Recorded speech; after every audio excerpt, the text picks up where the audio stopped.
join me in the Pledge of Allegiance to the flag. Pledge allegiance to the flag of the United States of America and to the republic for which it stands, one nation, under God, indivisible, with liberty and justice for all.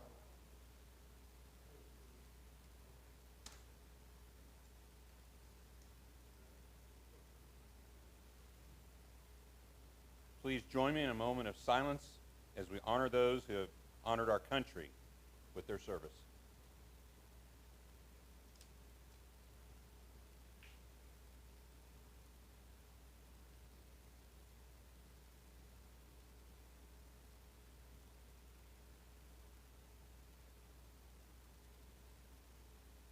Thank you.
Thank you, and please be seated.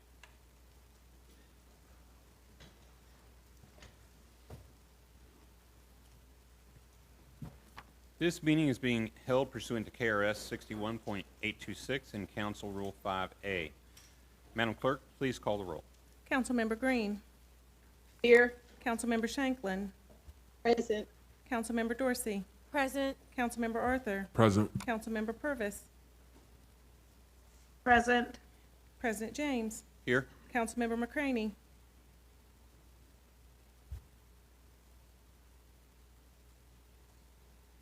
Councilmember McCraney. Councilmember Armstrong. Here. Councilmember Hollander.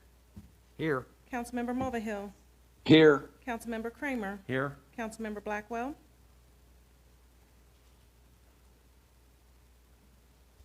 Councilmember Fox. Here. Councilmember Fowler.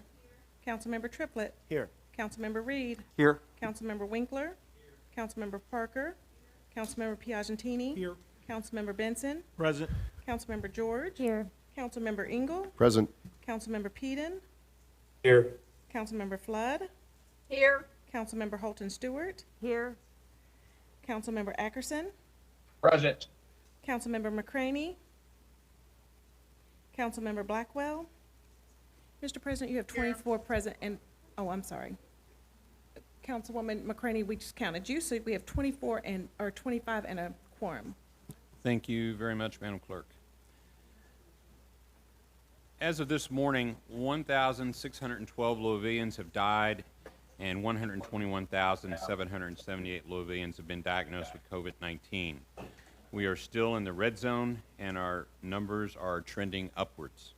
In Jefferson County, 1,446,720 COVID vaccine doses have been received, and we need to do more and encourage our friends and families to get vaccinated. During the time between now and our last meeting, we also lost a member of the council family, and that was Mr. Bill O'Brien from the Jefferson County Attorney's Office, who retired a couple years ago, and I've asked Sarah Martin to come here and to say a little bit about Bill. Sarah? Good evening, everyone. Sarah Martin with the Jefferson County Attorney's Office. Councilman and President James, I really appreciate the opportunity to say a few words about our former colleague, Bill O'Brien, who passed away a few weeks ago. Bill worked for and was civil director of the Jefferson County Attorney's Office from October 2002 until he retired in September of 2019. He joined the county attorney's office and was the first director under merger and was instrumental with our early leaders in crafting and interpreting 67C and what we now have as merged government. And he loved being the main legal advisor to this body, the legislative body of Louisville Metro government. It seemed to be where he felt most at home. September 25th, 2014 was declared Bill O'Brien Day. It's when he retired. He stood at this podium with former President Jim King and two former leaders and giants of our community and swapped stories, and former President King read a proclamation about Bill as a trusted advisor, overseeing over 8,000 pieces of legislation, and being quite the devoted public servant. Bill started his remarks to this body in great respect of all the members who sit here elected from the 26 districts in this community, and how important and significant it was for him to end his career as the legal advisor for this group. He, during the presentation, he took off the tie that he had on, and it was a tie of an elephant and a donkey, and they were pushing against each other, and he gave it to former President King, and he said, "I don't see this tie as two parties in conflict. I see them as coming together and strengthening and making decisions together for this community." And I think that also led to his favorite line that many of you still comment today about, and that's when asked questions, legal questions for him to answer, he would often say, "You can do anything you want with 14 votes." He had a great appreciation for coming together as a body and making decisions. He finished his remarks that day with saying what a great ride it was and how much he appreciated riding it with everybody in this body, and how it was time for him to hand it over to younger, capable hands, in which he did, and he enjoyed 6 more years of his life on his boat, Marissa, which he enjoyed immensely. He grew up on the river, on the water in Maryland. And also time with his wife, Dorothy O'Brien, of 45 years, and his 3 children, Megan, Emily, and John, and his grandchildren. And the county attorney's office will remember Bill for being a kind, wise leader who was very jovial and cared for all of us in his world, and was never shy to tell a story and to spend time mentoring us who are now in leadership, not only in the county attorney's office, but around the community. So thank you again, President, for allowing me to say a few words about my former colleague and dear friend, Bill O'Brien. Thank you. He will be missed. So, colleagues, I'd like to take this moment to have a moment of silence for those that we've lost here. Thank you.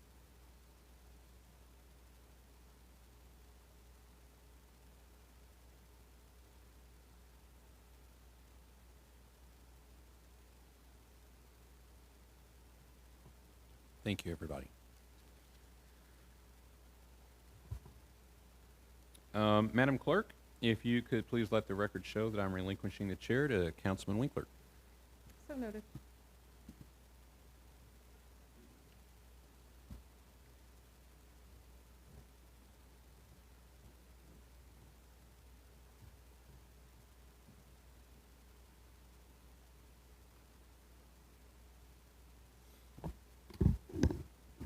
President James, I believe you have a special guest tonight. Yes, sir, I do. Oops. Colleagues, some of you,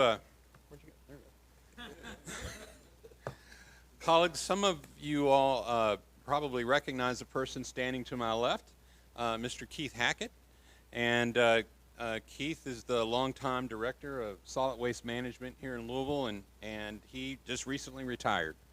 And you came back. Yeah, I went to another job. There. I didn't retire. Okay, he retired. He left us. How about that? And so wanted to take this opportunity to recognize all the work and dedication that he's had for Louisville Metro government. He actually went over to MSD and left us. And so, but you left us in good hands, and so you've done well. You had somebody that you trained for all that. And so I want to read this to you, okay? And it says this: "To whom all these letters shall come greetings, Know ye which the Louisville Metro Council hereby honors and recognizes Keith Hackett. Whereas Keith Hackett began his career as Director of Solid Waste Management Services of Louisville Metro on July the 7th in 2003. And whereas Keith was appointed Assistant Director of Metro Public Works and Assets on April the 10th, 2005. And whereas Keith's leadership has transformed our city's cleanliness and recycling practices, and whereas Keith oversaw the construction of the Waste Reduction Center, implementation of in-house curbside recycling services in 2007, this increased overall efficiency and operation effectiveness and built relationships to secure funds from the Recycling Partnership and Louisville Metro Waste District. And whereas other programs Keith implemented and oversaw in 2020 are pop-up, drop-off, large item collection events, alley action, and clean collaboration. And whereas Keith's dedication and leadership has been recognized nationally as he served 2 terms as the president of the national chapter of the Municipal Waste Management Association from and state president of the Solid Waste Association of North America Bluegrass chapter. And whereas while we are saddened to lose Keith's leadership at Public Works, we are excited that he will continue to serve Louisville as facilities manager for Metropolitan Sewer District. We hereby confer this honor with all the rights, privileges, and responsibilities thereunto pertaining. In testimony, we have caused these letters to be made, and the seal of Louisville Metro government to be hereunto affixed, done in the Commonwealth of Kentucky this 11th day of November, 2021. And we want to say to you, thank you and congratulations, and we're so proud of you. Thank you.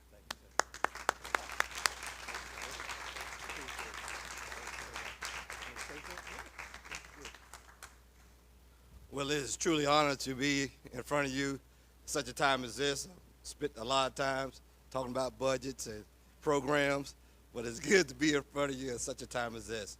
First of all, I'm just grateful to the Lord, my Father in heaven, for this opportunity to be able to serve my city, to be able to serve this community, to be able to serve my church, to be able to serve my family. This is a very sweet moment, but this is also a moment of transition. I'm transferred out of a job and transferred to some other things, but I just wanted to say how much I appreciate the support, the love, the criticism, the encouragement, the challenges that came from this body. Not only from this body currently, but from the body from the past. I thank Mary Abelson for giving me a chance, Mr. Bill Summers for getting me in here, Mr. Rudy Davidson for giving me guidance. Then I thank Mary Fisher for pushing us.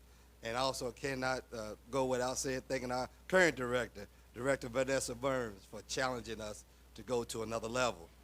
Again, without that, my wife right here by my side, Tanisha, I'm so grateful for her. I have my parents here, Wilbur Hackett Jr. and Brenda Hackett, and our 4 children. We have one of our youngest children here, Keith S. Hackett II, who has come. Other children are involved in working out of town. But I just want to say again that my service to you was done with a servant's heart. It was done with sincerity. It was done with integrity. And I thank you for the support. You didn't have to recognize me, but because you did, I'm eternally grateful. And you just don't know what that has done for me, for my family, as I venture off into some future endeavors, as I go forward and do the Lord's work, continue to serve him and to serve those around me. Thank you, thank you, thank you. Keith, don't go anywhere. Stay close, Keith, because there are several people that have very nice things to say about you, and to thank you. And may I say one other thing? I want to thank the staff of Public Works, of Solid Waste. We have come a long way, and my words cannot express how thankful I am for their hard work, their hard diligence. Through the storms, through the rain literally, through the pain, through pandemic, through money problems, now we're on the good side of it. This department has weathered it all, and I just want to say thank you to all the staff, currently and past, that I had the pleasure of working with. Thank you, and thank you for your leadership and service to the community. Councilwoman Dorsey. So I couldn't let this opportunity pass. I had to say something. I was a product of Public Works, baby. My father worked in Public Works, for those who don't know, and he passed of pancreatic cancer. I'm not gonna cry. While under your leadership. And before I even decided to run for council, I was convinced of how good of a leader you were, for how you treated my father in his humanity while he battled cancer. I learned what leadership looked like from a true leader by watching you and him interact days after his chemo when he was going to work. And you were so lenient and caring with him. I will never forget that. So while your children are in the audience, I want them to know that your father is a great leader. It was one of the reasons why I wanted to come and continue to fight for government, because I know what it looks like when real government works with great leaders. So I thank you for that. As a councilwoman, I want to thank you for common sense leadership. I could call you and say, Keith, this is what's happening, this is what's going on, and you removed all the red tape to make sure that the people were taken care of. And that is one of the most important things that government does. It's for the people. And instead of multiple emails, you said, Councilwoman, just call me or text me any time of night. And I will tell you all, some of y'all in the audience, I could get calls about anything, and I could call Keith, Antonio, or Booker, and it's always handled. Thank you. And not just thank you for doing your job, but thank you for being a great human and a great citizen to the city. You will be missed in every way. Thank you. Thank you.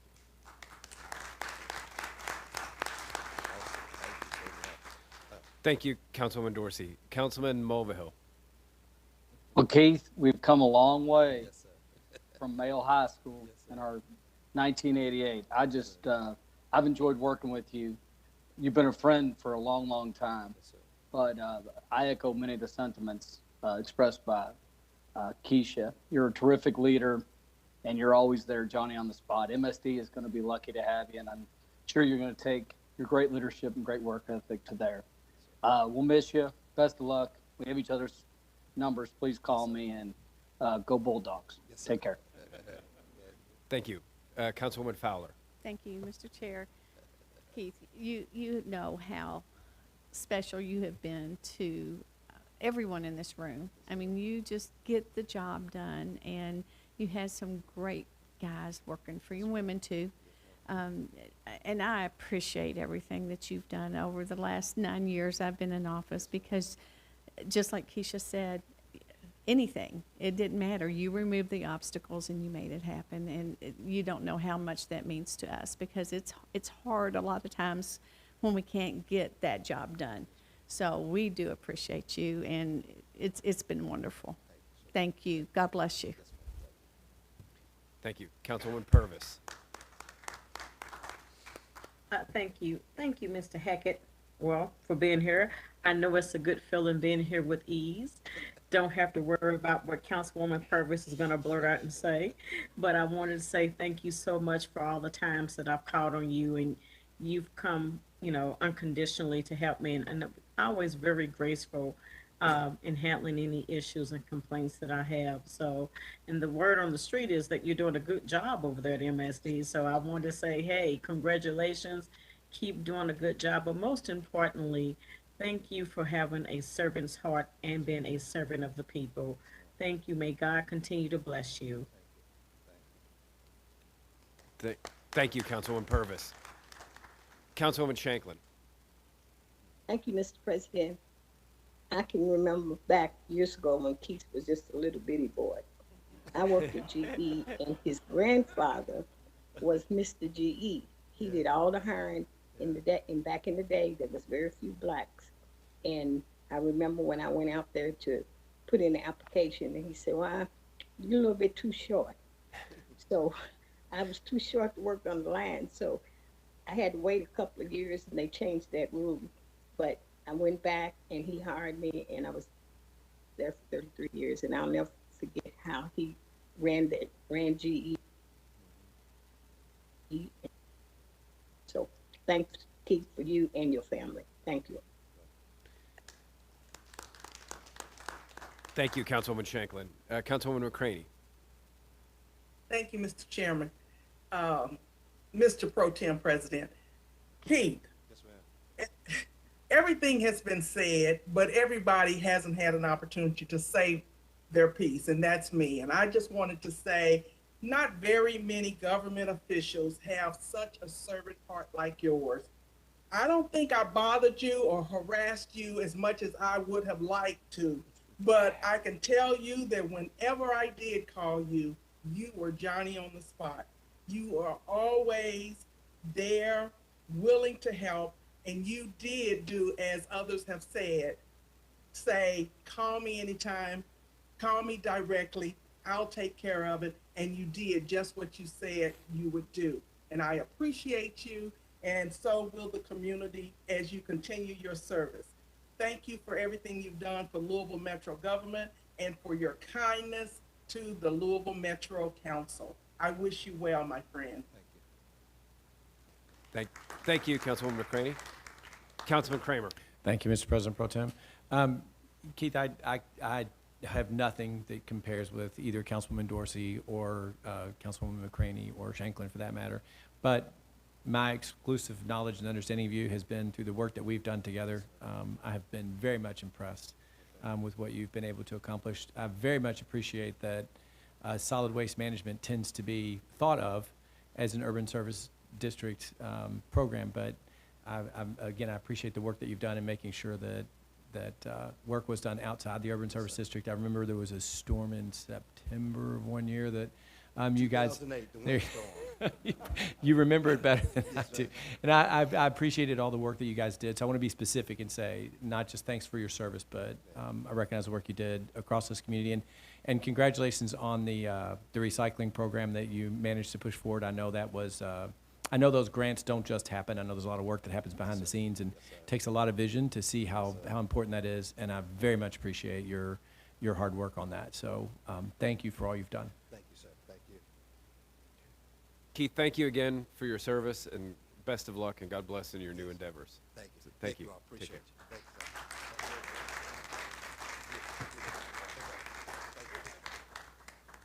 Madam Clerk, please let the record show that I've relinquished the chair back to President James. So noted.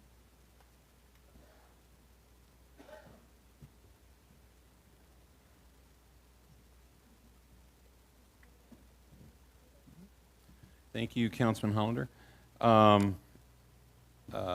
Point of personal privilege for Councilwoman Cassie Armstrong Chambers. Thank you, Mr. President. I just want to recognize the troop Pack 4 Cub Scouts out of St. Agnes that are watching tonight. I had the opportunity to visit with them last week as part of one of their badges. They had to discuss an issue they cared about with the leader. They had very tough questions for me. I very much appreciated my time with them. It's great to see young people engaging and really thinking about how to make the community better. So I'm so glad to be joined virtually with them tonight. So shout out to the Cub Scouts out of St. Agnes. Thank you, Mr. President. Thank you. Madam Clerk, do we have any addresses to council? Yes, sir, we do. Let me remind those addressing the council to please refrain from using any profanity or making derogatory statements to council members. Madam Clerk, please bring them forward. Ann Ramser.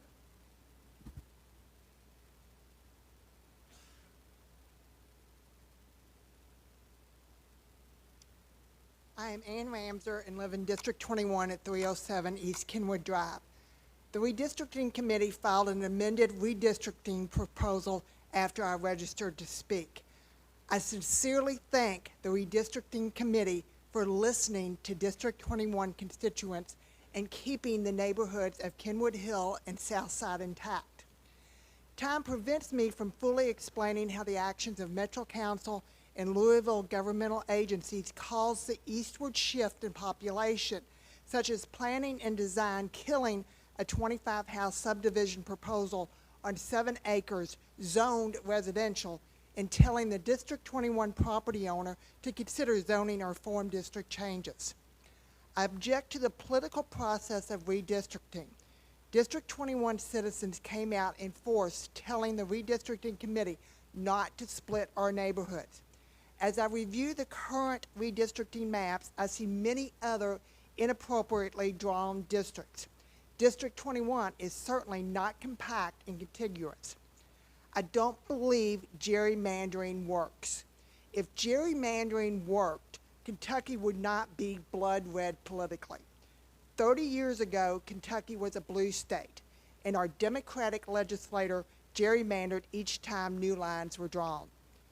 For the majority caucus, understand that I am a Democrat, but had the original plan been approved with me no longer residing in District 21, I would not have voted for the Democratic incumbent. If my party treated me with such disdain as to split my neighborhood, the Democratic Party no longer represented my interest. KRS 67C 135 does not prohibit Metro Council from asking representatives of the University of Louisville Geographic Department to prepare and publish a redistricting proposal. Metro Council could still make changes to the proposed redistricting plan. I'm talking in the future here, but explain any changes. I am asking Metro Council to pass an ordinance that immediately upon obtaining the numbers from the decennial census, Metro Council hires representatives from the University of Louisville's Geographic Department to prepare and publish a redistricting proposal within 30 days of hire. Now is the time to propose and pass this ordinance. 4 council members, all Democrats, already announced they will not run for re-election next year. Many of you sitting here now will no longer be council members by the next decennial census. Don't think redistricting won't affect you in 10 years. My understanding is that at least 2 former council members objected to the original redistricting proposal. Please take politics out of redistricting. Thank you. Thank you. Jeff Cavalcante?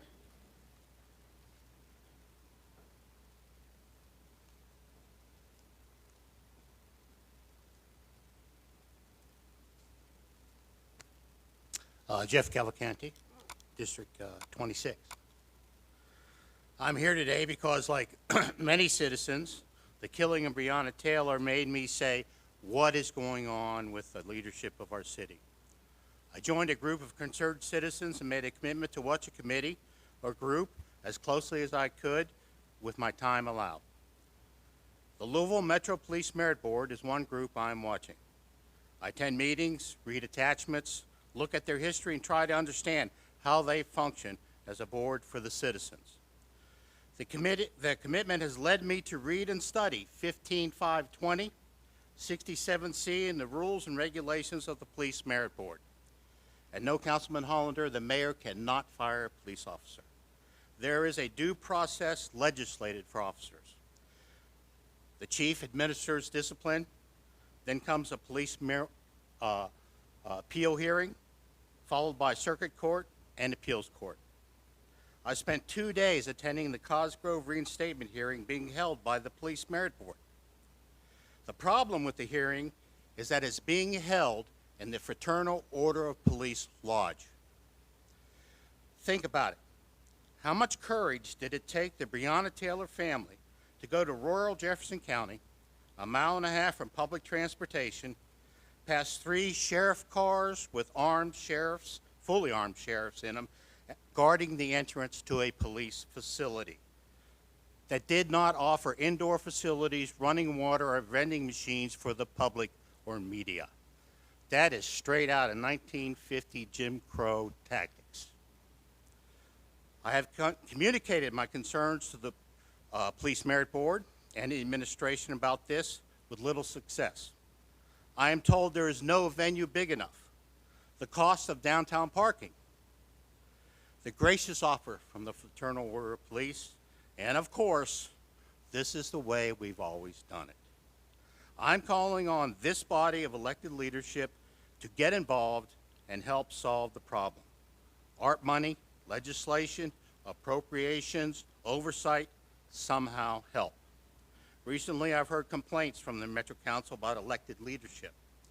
Don't think for a minute that we citizens don't include the Metro Council in elected leadership. We do. When you complain about elected leadership, you in part complain about yourselves. It's like the CBA contract coming to you today. You kicked it forward and now are blaming the mayor's leadership. Take leadership, vote no, send it back. There are no reforms in that contract. If the mayor comes to you and asks for money for a state-of-the-art police headquarters, tell him not until we see a proposal for a neutral venue on a public transportation line with indoor plumbing for the police merit board to serve the public using 2021 standards. Because of the courage it took the Taylor family to go to those hearings, I say her name, Breonna Taylor. Thank you. George Eklund.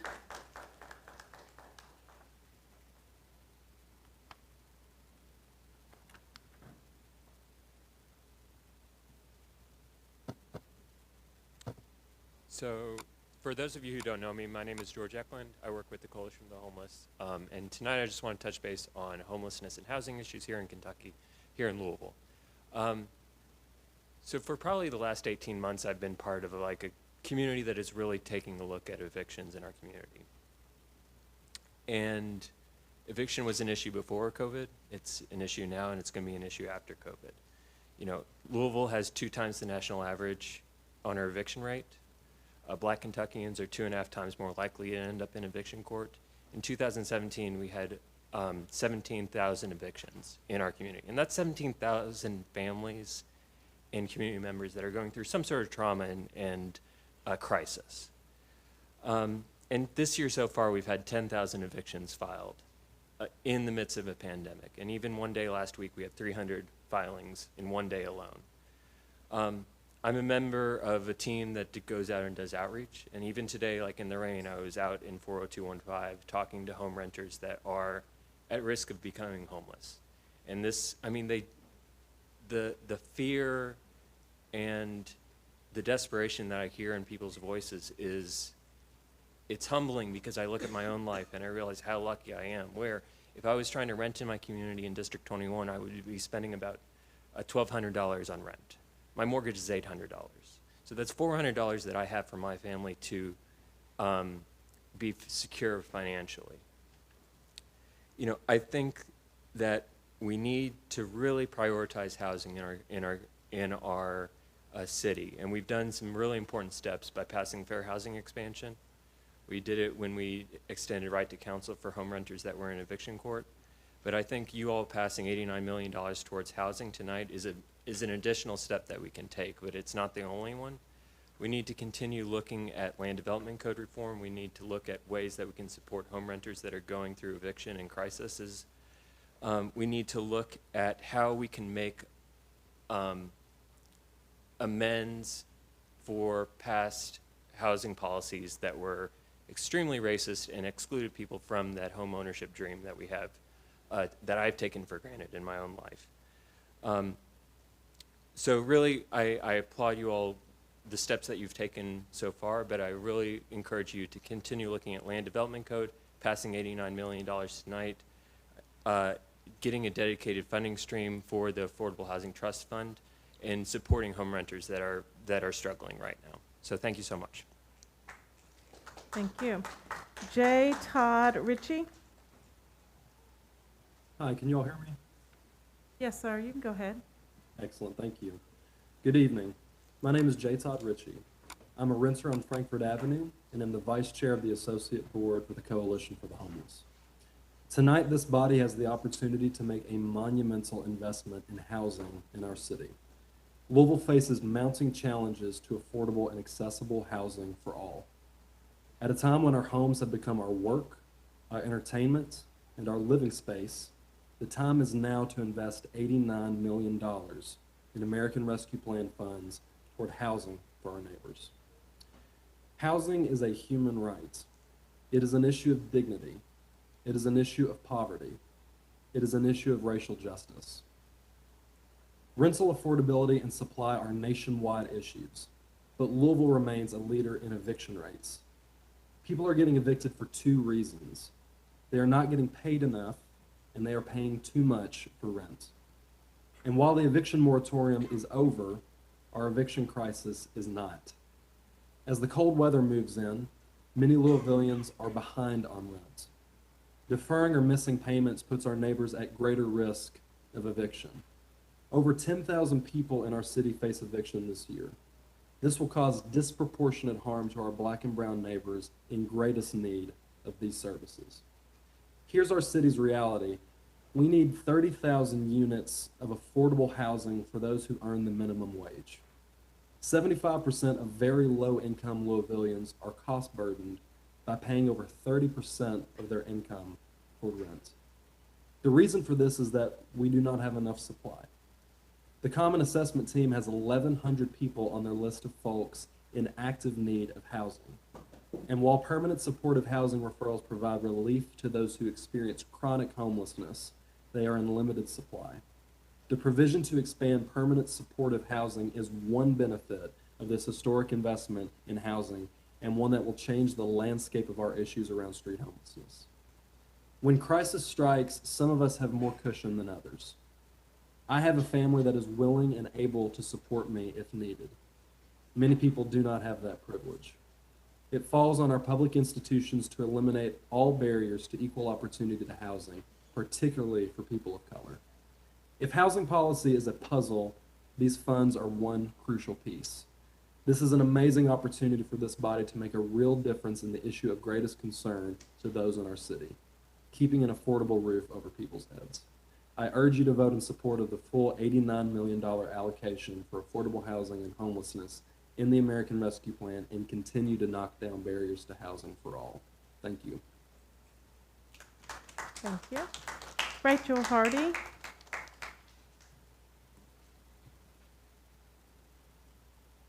Hello, can you hear me? Yes, ma'am, you can go ahead. Thank you for the opportunity to speak to you tonight about the captain's and lieutenant's FOP contract. To those of you who are still undecided as to how you will vote, I implore you to carefully consider the facts. First, this contract, once passed, cannot be renegotiated again for a minimum of 1.5 years, and we all know it will likely be in effect for much longer than that should it pass. Don't choose to kick the can down the road. Infinitesimally better than it was before. Is that really all that Louisville deserves? Second, some of you have received misinformation from city leaders about just what is in this contract. Some of you seem to have the impression that the contract goes no further than state law. This is a lie. There are several provisions in the contract that are not mandated by state law. Neither the no layoffs provision nor the prohibition on unpaid suspensions other than in extraordinary circumstances, nor the destruction of informal complaints and supervisory files can be found anywhere in state law. Why, in Louisville, supposedly the most progressive pocket of our state, should we be satisfied with a police contract that is more regressive than our incredibly regressive state law? Third, let us review LMPD's recent track record and keep in mind that their track record only tells a portion of the story because of how little civilian oversight exists, owing in large part to the paucity of accountability measures in the FOP contract. Here is what we know for certain. In the past 5 years alone, LMPD officers have been convicted for sexually abusing children, while the larger department helped to conceal and destroy hundreds of thousands of records related to the abuse, killed at least 26 Louisville residents, including Breonna Taylor, pulled over black drivers at 3 times the rate as they pulled over white drivers.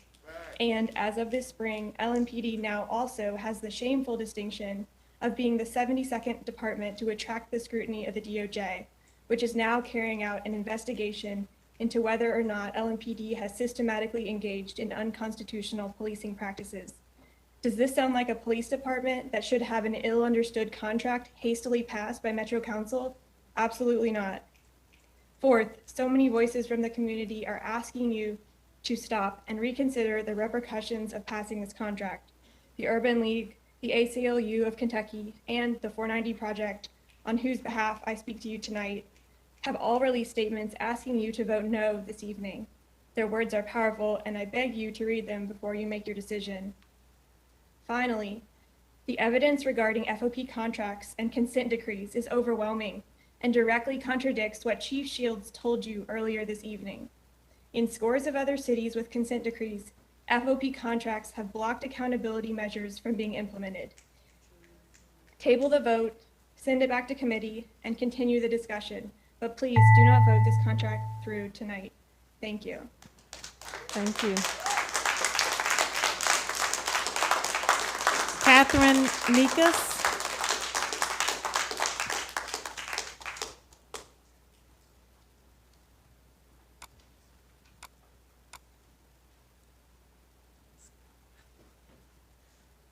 My face is narrow enough I have to put a strap on the back and they fall off. Good evening, Metro Council President James and all council members. My name is Catherine Mikas. I live in the 16th Metro Council District. I am the Kentucky State Chapter Lead for Moms Demand Action for Gun Sense in America. We are a gun violence prevention organization. We look for evidence-based opportunities to reduce gun violence in the cities, states, and in the nation. Tonight, I'm pleased to be able to speak in support of the use of funds from the American Rescue Plan to address the increased gun violence here in Louisville by supporting community violence intervention programs. According to data from our own police department, by this time last year, there had been 124 people shot and killed in this city and 500 more shot and wounded. This year, we have had 161 people shot and killed in this city. That's a 30% increase.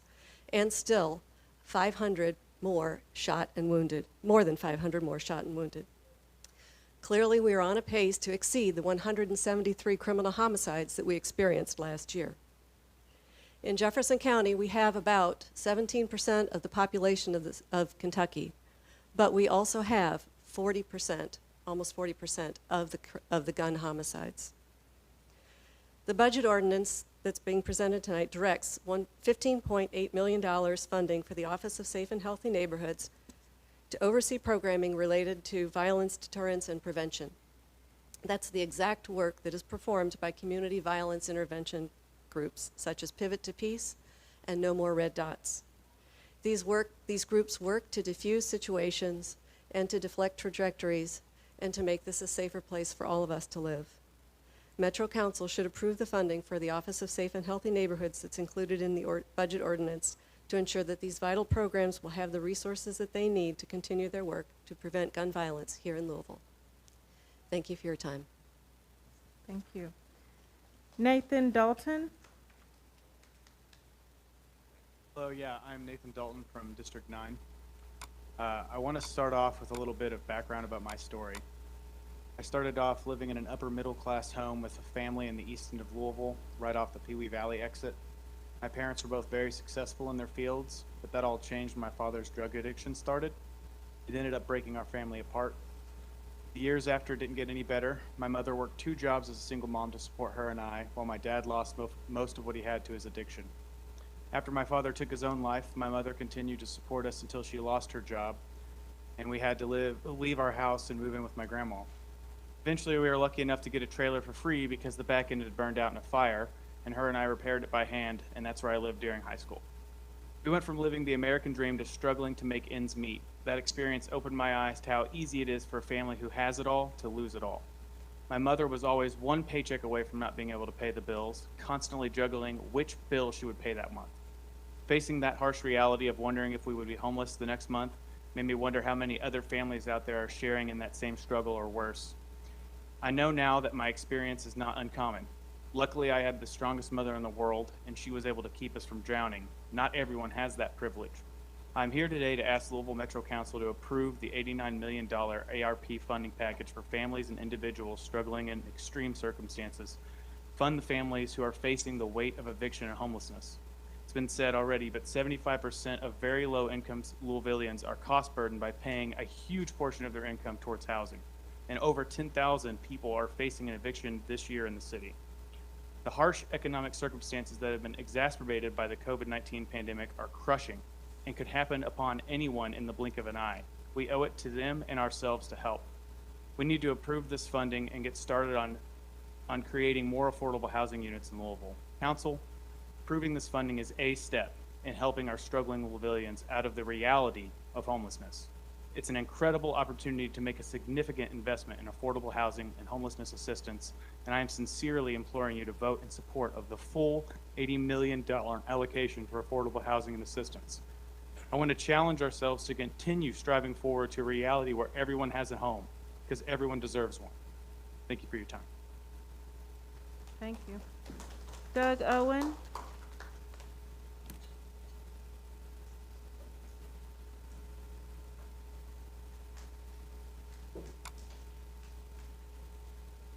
got a handout. Let me just pass those around, or.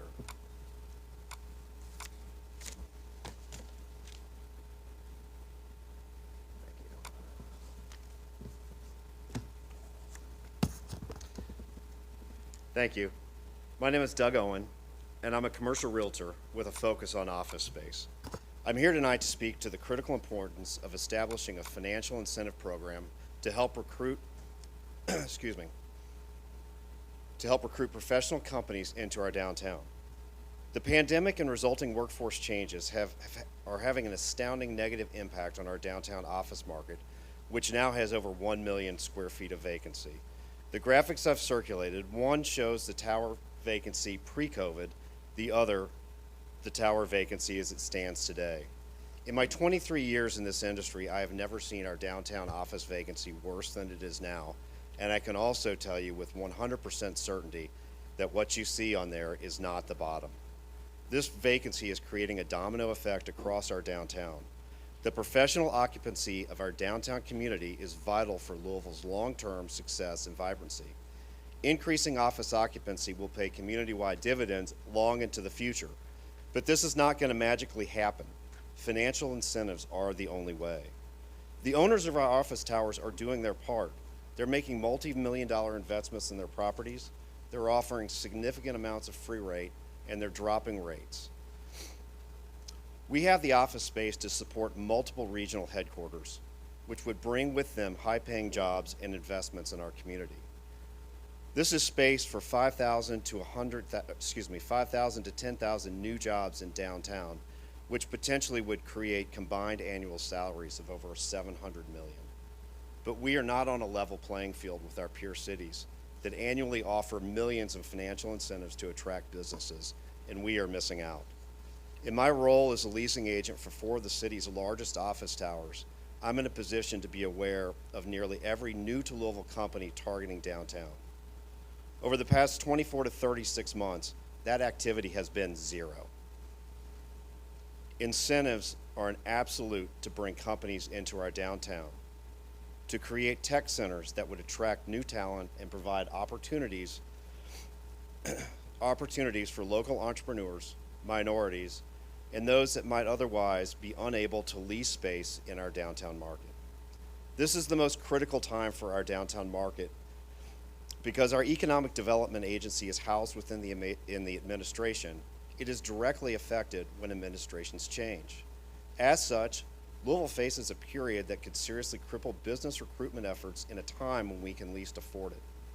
Metro Council should also provide funds to Greater Louisville, Inc. and let them lead our economic development program. GLI has the knowledge, the staff, and will be unaffected by a change of administrations. Companies are moving like never before, and Louisville should be an ideal relocation city, but our lack of incentives have put us on the sidelines. We have a short window to capitalize on this unique movement, but we cannot wait 12 to 18 months, nor can we wait for a company to show interest in our city. It's not going to happen. The market is too competitive. Increasing downtown office occupancy requires a full court press. You are making decisions with more money than we have in our lifetime.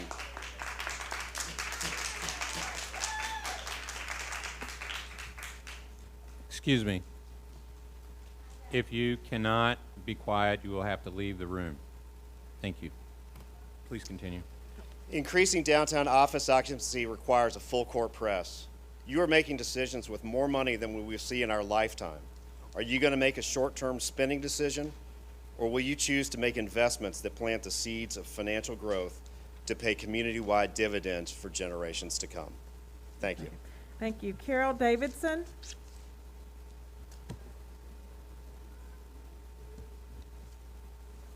Carol Davidson.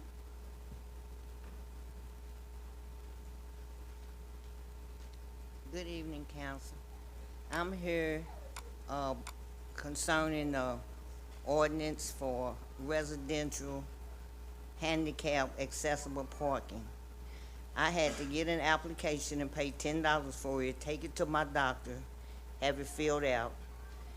I was approved by Public Works to get poles put in front of my home. My neighbor stays in my spot most of the time because she told me, and it was in the letter, I just didn't see it, that anybody with a handicap sticker can park in their spot. That makes no sense to me. Why did I have to pay for it? And why don't the city put them up for free like they do in parking lots? Because it's not benefiting me, only the city is benefiting from my money. I'm still at square one.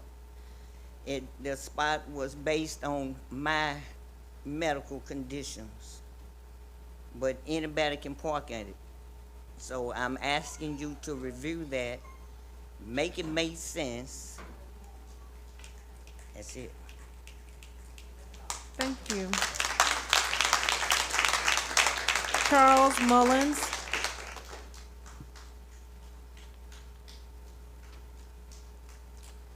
Good evening, Council. I'm here today to try to shed some light on the issues with the towing side of things to help the council members better understand the concerns with amending this chapter.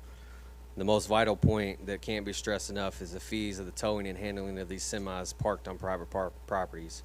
I can tell you that the fees are not going to be profitable for the industry to a point where the towing companies that engage in private property towing will be able to continue very long helping the community and keeping these trucks off their properties where they shouldn't be. Per the email each member should have received today, it talks about the cost of these towing companies' charges that are not engaged in impounding just regular towing. The fees you all would be setting in place would make it to where a towing company would rather go do a normal tow versus helping out the community and the property owners where these fees are regulated so low that they make very little profit after paying overhead. This will lead to truckers flooding parking lots, parking anywhere they want because the word will get around that the enforcement of these parking lots are limited if not none, as well as the low fees set that semi-drivers will take the chance of paying the $280 to the tow company versus going to a truck stop to park where they should, or the company not having to pay the storage locations for the trucks they have in the area that could cost them a few thousand. Just the storage lots it takes the towing companies to have to store these tractor trailers are high on our end. It would take up to 10 semis being impounded a month without trailers to cover most towing companies' overhead for the storage lots they have for semis. To impound that many a month is next to impossible. Setting these fees so low or telling these trucking companies it's okay to park where they want in our city and it won't cost them much if they get caught. You all set a fee of $138 for a car to be impounded that weighs 3,000 to 6,000 pounds and can be hooked up and removed from property within a few minutes. Now setting a semi at $280 that weighs 26,000 plus pounds. That's $142 more for something that takes way more time to hook up and then tow, and a lot more insurance and a heavy-duty tow truck that costs anywhere from $80,000 up to $400,000 for that equipment. Then if it has a trailer, also now weighs up to 80,000 pounds. Then you have to bring in a CDL driver and drop drive shafts, remove locks, hook up air lines. Sometimes it takes an hour just to get prepared to tow that. Set up, and it's $500 if you all pass this ordinance. I know that might seem like a lot to most of you all because you are not in the towing industry or the trucking business and know the cost of operating this type of business. In Kansas, the city council imposed a $500 fine for truckers parking on public roads where they shouldn't be. They said in a news article they wanted to send a message to put a stop to it, and larger fines hopefully will do that. We ask that you all reconsider the fees that have been put into the amendment and research more on a rate that would not make it easier for the truck drivers to get out and park where they want, as well as making it still profitable for towing companies to be able to continue to offer this service to the community. If anyone would like to reach out and talk about this rate and the reasonables to keep this service available, we'd be happy to speak with you. Thanks. Thank you. Mr. President, that concludes the addresses to council. Thank you, Madam Clerk. Next, we have approval of council minutes for the regular meeting of October 28th, 2021. Motion to move. Motion by Councilman Triplett, second by Councilman Piagentini. The minutes have been properly moved and seconded. All those in favor, please say aye. Aye. Aye. All opposed? The ayes have it. These minutes are approved as written. Next, we have approval of the following committee minutes. Regular Committee of the Whole, October 28th, 2021. Regular Planning and Zoning Committee, November 2nd, 2021. Regular Labor and Economic Development, November 2nd, 2021. Regular Public Works Committee, November 2nd, 2021. Regular Government Oversight and Audit Committee, November 2nd, 2021.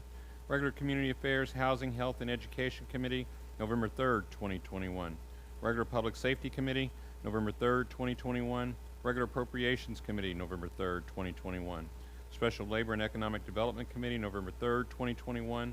Regular Parks and Sustainability Committee, November 4th, 2021. Regular Committee on Equity and Inclusion, November 4th, 2021. Regular Budget Committee, November 4th, 2021. Special Metro Council Ad Hoc Committee on Redistricting, November 5th, 2021. And Special Budget Committee, November 8th, 2021. Are there any corrections or deletions? Motion to move. Motion by Councilman Triplett, seconded by Councilman Piagentini. The minutes have been properly moved and seconded. All those in favor, please say aye. Aye. Aye. All those opposed? The ayes have it. These minutes are approved as written. Madam Clerk, do we have any communications from the mayor? Yes, sir, we do. Please read those into the record. Dear President James, I am appointing and reappointing the following to the Brightside Board of Directors. Brendan Schaefer, a new appointment, term expires December the 31st, 2024. Bradley Savco, a reappointment, the term expires December the 31st, 2024. This is to be read into the record only. Metro Council approval of these appointments is not required. Sincerely, Greg Fisher, Mayor. Dear President James, in accordance with the Hazardous Materials Ordinance Appeals and Overseers Board, I am reappointing the following. Cheryl Fisher, a reappointment, term expires November the 1st, 2025. Corrine Greenberg, reappointment, term expires December 31st, 2025. Charles Atkinson, a reappointment, term expires November the 1st, 2025. This is to be read into the record only. Metro Council approval of these appointments is not required. Sincerely, Greg Fisher, Mayor. Dear President James, in accordance with the Library Advisory Commission ordinance, I am appointing and reappointing the following. Keith Runyon, a new appointment, term expires December 31st, 2023. Marcus Walker, a new appointment, term expires December 21st, 2024. Carla Robinson, a reappointment, term expires December 31st, 2024. Nathan Smith, a reappointment, term expires December 31st, 2024. Dr. Florence Chang, reappointment, term expires December 31st, 2024. Your prompt action on these appointments is most appreciated. Sincerely, Greg Fisher, Mayor. Dear President James, in accordance with the Kentucky Works Greater Louisville Workforce Development Board ordinance, I am reappointing the following.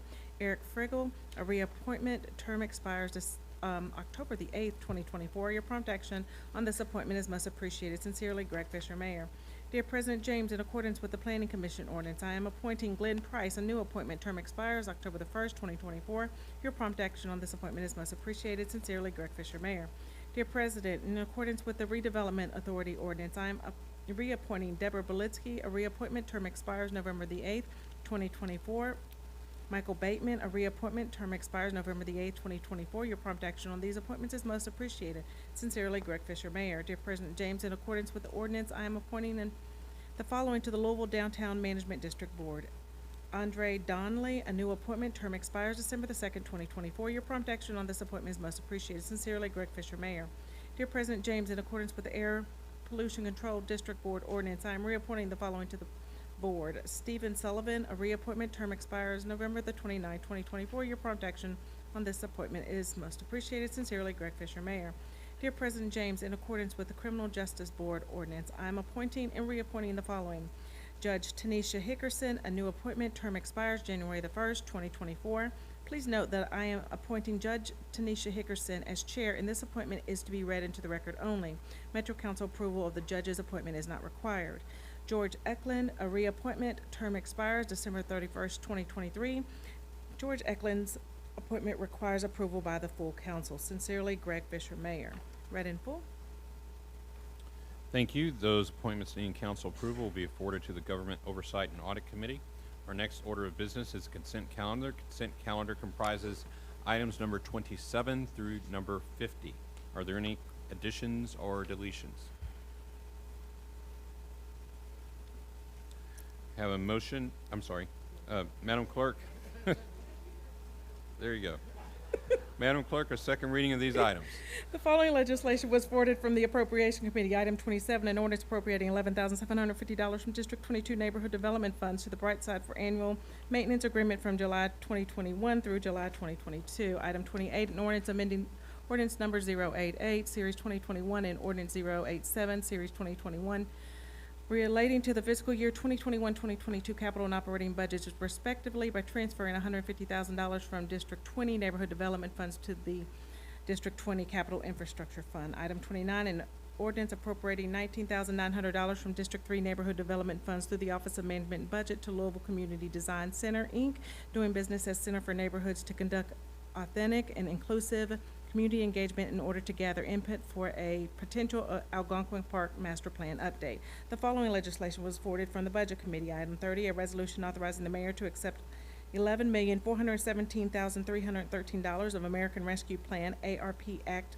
funding through the U.S. Department of Housing and Urban Development, HUD, for the home program to continue efforts in supporting community needs and responding to the COVID-19 pandemic. The following legislation was forwarded from the Government Oversight and Audit Committee. Item 31, a resolution approving the appointment of Edward Harness to the Inspector General as the Inspector General for Louisville Jefferson County Metro Government. Item 32, reappointment of Beth Klingeman to the Human Relations Advocacy Board. Term expires September the 30th, 2024. Item 33, the reappointment of Lula Howard to the Planning Commission Board. Term expires October the 1st, 2024. Item 34, the reappointment of Richard Carlson to the Planning Commission Board. Term expires October the 1st, 2024. Item 35, the appointment of Rocky Rockingham to the Kentuckiana Greater Louisville Workforce Development Board. Term expires September the 10th, 2024. Item 36, the appointment of Stacy Wade to the Kentuckiana Works Greater Louisville Workforce Development Board. Term expires June the 30th, 2022. Item 37, the reappointment of Anthony Georges to the Kentuckiana Works Greater Louisville Workforce Development Board. Term expires September the 10th, 2024. Item 38, the appointment of Bonnie Michael to the Riverport Authority Board. Term expires July the 31st, 2024. Item 39, the reappointment of Belinda Basser to the Louisville Downtown Management District Board. Term expires July the 26th, 2024. Item 40, the reappointment of Kenneth Haskins to the Louisville Downtown Management District Board. Term expires July the 26th, 2024. Item 41, the appointment of Dustin Stutzman to the Louisville Downtown Management District Board. A term expires March 23rd, 2022. Item 42, appointment of Todd Warren to the Louisville Downtown Management District Board. Term expires March 23rd, 2022. Item 43, the appointment of Lamont Collins to the Louisville Downtown Management District Board. Term expires November the 11th, 2024. Item 44, appointment of Amar Katie to the Louisville Downtown Management District Board. Term expires November the 11th, 2024. Item 45, appointment of Antoine Del Carpio to the Louisville Downtown Management District. Term expires November the 11th, 2024. The following legislation was forwarded from the Labor and Economic Development Committee. Item 46, a resolution pursuant to the capital and operating budgets approving the appropriation to fund the fiscal year 2022 portion of the following non-competitively negotiated sole source contract for Metro Safe concerning 911 system support, upgrades, maintenance, and installation. AT&T Corporation, $3,500,000. Item 47, a resolution pursuant to the capital and operating ordinances approving the appropriation to fund the following non-competitively negotiated sole source contract for Louisville Metro Public Health and Wellness, LMPHW, concerning the purchase of a custom mobile trailer for LMPHW's substance abuse disorder work. Aereo Build, LLC, $45,545. The following legislation was forwarded from the Parks and Sustainability Committee. Item 48, a resolution pursuant to the capital and operating budget ordinances approving the appropriation to fund the following sole source contract for Metro Parks concerning the purchase of trees to be planted throughout Louisville Metro to combat the efforts of tree canopy loss in the Metro Heat Island Snow Hill Nursery, Inc., $75,000. Item 49, a resolution pursuant to the capital and operating budget ordinances approving the appropriation to fund the following non-sole source contract for Metro Parks concerning the purchase of trees to be planted throughout Metro Louisville to combat the effects of tree canopy loss in the Metro Heat Island, Hale and Hines Nursery, Inc., $75,000. And item 50, a resolution pursuant to the capital operating budget ordinances approving the appropriation to fund the following sole source contract for Metro Parks concerning the purchase of trees to be planted throughout Louisville to combat the effects of tree canopy loss in Metro Heat Island, Woody Warehouse Nursery, Inc., $75,000, read in full. Thank you. Councilman Winkler, do you have a motion?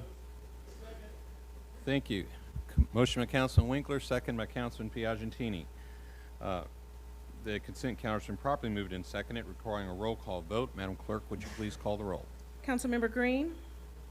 Yes. Councilmember Shanklin? Yes. Councilmember Dorsey? Yes. Councilmember Arthur? Yes. Councilmember Purvis? Yes. President James? Yes. Councilmember McCraney? Yes. Councilmember Armstrong. Yes. Councilmember Hollander. Yes. Councilmember Mulvihill. Yes. Councilmember Kramer. Yes. Councilmember Blackwell. Yes. Councilmember Fox. Yes. Councilmember Fowler. Councilmember Triplett. Yes. Councilmember Reed. Councilmember Winkler. Councilmember Parker. Councilmember Piagentini. Councilmember Benson. Yes. Councilmember George. Yes. Councilmember Engel. Yes. Councilmember Peden. Yes. Councilmember Flood. Yes. Thank you, ma'am. Councilmember Holton Stewart. Councilmember Ackerson. Yes. Mr. President, you have 26 yes votes. Thank you. The consent calendar passes. Next item of business is old business. Madam Clerk, a reading of item number 51, please. An ordinance relating to the reapportionment, and redistricting of the 26 districts of Louisville, Jefferson County Metro Council pursuant to KRS 67C 103 and 67C 135 as amended, read in full. May I have a motion? Motion to move, Triplett. Motion by Councilman Triplett, second by Councilman Winkler. Is there any discussion on this item? Councilman Winkler. Thank you, President James. This tonight hopefully will conclude the process that we go through once a decade. We didn't choose the hand that we were dealt this year by the pandemic with the delay of the census data into mid-September. But despite that, we were able to have 4 public meetings. The committee was able to work through a process that involved partnership and coordination from all. Want to especially thank Jeff Noble, Aaron Horner, and Steve Hagg for their work leading this process. Want to thank all of the members of the committee and the members of council for all of your work to get us to where we are. This is a process, that leads many to be unhappy, but we've all done what we can to accommodate what's been requested. Before us is an amended ordinance that took into account the feedback that we got through the public comment period. And I would ask that, this is a process that we went through in a bipartisan fashion, tried to find solutions that work for all, and would ask for everybody's support tonight. Thank you. Thank you, Councilman. Councilman Piagentini. Thank you, Mr. President. I want to echo the thanks that Councilman Winkler indicated in the members of our staff, certainly Councilman Winkler for chairing the committee, President James, and everybody that participated in this, which is literally everybody that had to participate in this process. I don't have any objection. I said this when this was first presented during the committee meetings, that I thought the process was fairly solid, right? But there's a difference between appreciating a process and agreeing with its outcome. And I know and I think many, if not all of the members of the Republican caucus cannot agree to this final outcome. We laid out some goals in the beginning of this redistricting process. One of them, for example, was maximizing minority districts. And I think we did pretty much yeoman's work on that. That included, for example, making some of the majority minority districts on the lower end of the 5% deviation from the mean or from the median, while some non-majority minority districts, if that makes sense, on the higher end to compensate for that. That makes sense. It helps achieve one of the very stated and top goals of the redistricting committee. But one of the other areas is keeping continuity, keeping neighborhoods together. I could speak specifically for District 19. District 19 as an example, for a metaphor for this entire process, had the city of Middletown broken up, had the neighborhood of Berrytown removed from this district for no reason other than, for as I can see it, political purposes. When you look at, forgetting just District 19, the overall broader scope and the different districts that we netted out to in this amended ordinance, there are several of them that have no continuity from one end of the district to the next, that meet, as far as actually go backwards related to compactness. We had questionable compactness in the existing districts and frankly went backwards in several instances. So because of all of that, I do not think I can support this existing amendment. Again, I want to be clear, I appreciate the process, but rationally and looking at the goals we set out, there are several districts that not only don't achieve any of the goals that we laid out, but actually go in reverse and contradict several of the goals that we laid out related to redistricting. So for that purpose, I will be a no vote tonight. Thank you, Mr. President. Thank you. Is there any further discussion? Excuse me. I really am glad that you guys came to the meeting, but we're going to have a meeting. And if you choose to disrupt it, you will not be in the meeting. All right. Is there any further discussion? Hearing none? Oh, who? Oh, Councilwoman Fowler. Thank you, Mr. President. So, in response to my colleague, Councilman Piagentini, you know, we on the west and south side of our wonderful city cannot help it that all of the growth has happened in the east side of the city. You know, we are just trying to do what we can to make sure that all of our constituents' voices are heard. It's really hard that we all had to move east, you know, but it is what it is. And we just need to, I think, go forward thinking about development in a whole new way, because it's, you know, very lopsided. And when we see that there's just not enough help that comes on the west side of I-65, that it's just unfortunate. And, you know, I understand what you're saying, but, you know, it's not our fault that this has happened the way it did.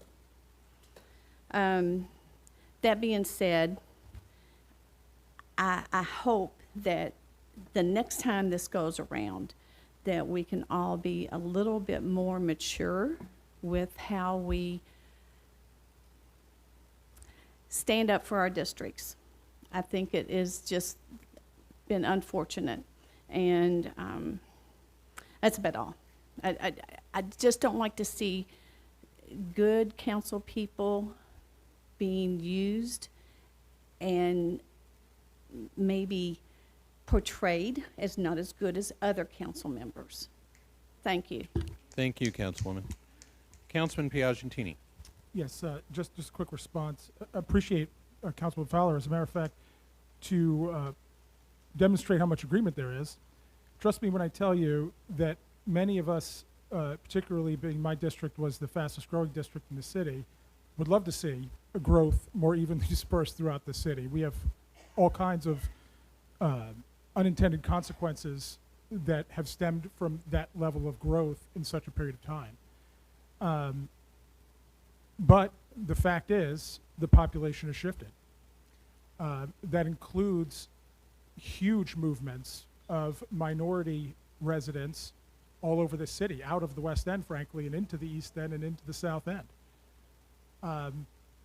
And so when we play games with the district lines that don't achieve the goals, that don't follow the goals, then we are disadvantaging those people that just want to be represented by fairly compact districts that make sense related to their area.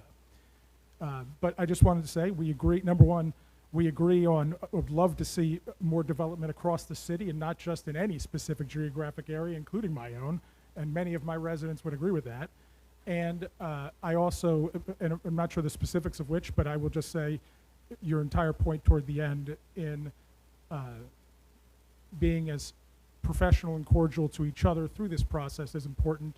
When we do this again, certainly couldn't agree more. And I would just like to say there was an offer by, I know, my caucus to look at having a third party in a representative from U of L to take the first stab at these maps. And I do think that is an interesting process to follow moving forward for the next 10 years. So thank you. Thank you, Mr. President. Thank you. Councilman Ackerson. Thank you, Mr. President. I would say this. I'm in the middle. So in the middle of Jefferson County, we get squeezed. And so we get shifted. I'm one of the last districts to be affected as people move further and further east, and people from the east need to move around also. But this whole idea, I mean, I know this is going to maybe rub some people the wrong way. But this whole idea of a neighborhood has to be in one particular district. You know, to me, doesn't make any sense, because all we're doing there is segregating. You know, are you in District 1? Are you in District 26? Are you in District 5? The reality is we're all one Louisville. That's the reality here. We're not District 1. We're not District 26. We're not District 10. We are the Metro Louisville, and we're all striving for the betterment of everyone.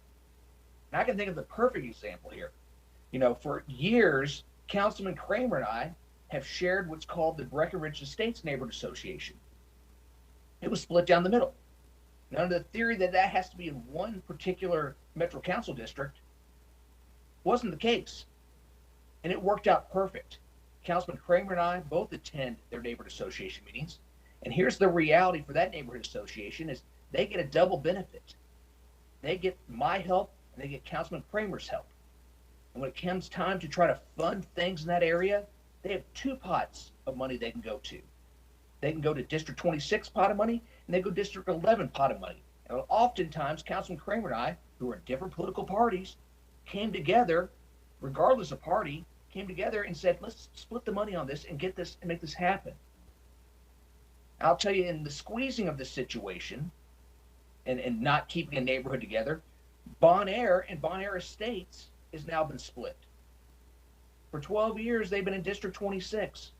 They're now going to be shared between District 26 and District 8. And what I've told them is, you know, you may feel bad you're losing me, but here's the reality. I'm still going to be here at your neighborhood association meetings.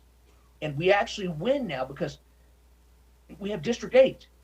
You know, Cassie's going to come along and she's going to be able to help you all also. So now you have the benefit of having two council people that can help you with your issues and help you with your funding. And so this whole idea of somehow neighborhoods have to stay together and this and that because, you know, that's their identity. Their identity is the city of Louisville. And if a neighborhood is split between a District 1 and District 26, just picking two numbers, that's not a bad thing. That's actually a good thing because now you have two people working for you. You have two people that can help fund things. And so let's not badmouth this process. I mean, the reality here, Councilman Piccini, is every 10 years, redistricting is a bloody process. Plain and simple. It makes some people happy, makes some people mad. But it has to happen every 10 years. And it has for the entire existence of the Commonwealth of Kentucky. At the state legislatures, they redistrict and move and get rid of people, put people together. You know, so you talk about the political processes. I think this has been less than a political process. If this was a political process, the Democratic Party would have drawn all the lines. That could have been really nasty and drawn Republicans into the same districts. Because that happens at the state level and happens at the federal level. But in this level, we have been working together. And so for someone to badmouth this process, it's a little disheartening. Thank you, Mr. President. Thank you, Councilman. Is there any further discussion? Hearing none, this is a vote that will require a roll call vote. Madam Clerk, please call the roll. Councilmember Green.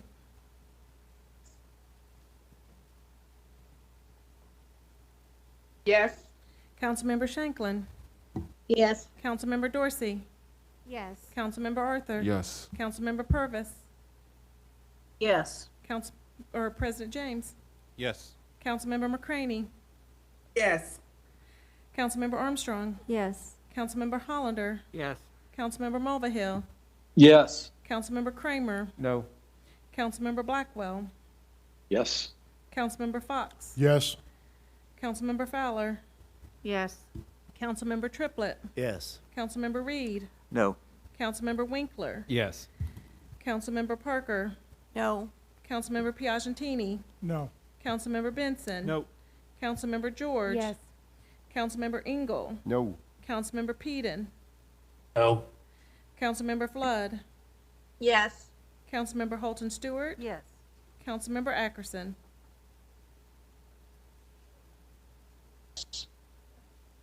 That was a yes, sir?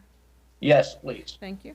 Mr. President, you have 19 yes votes and 7 no votes. Thank you. The ordinance passes.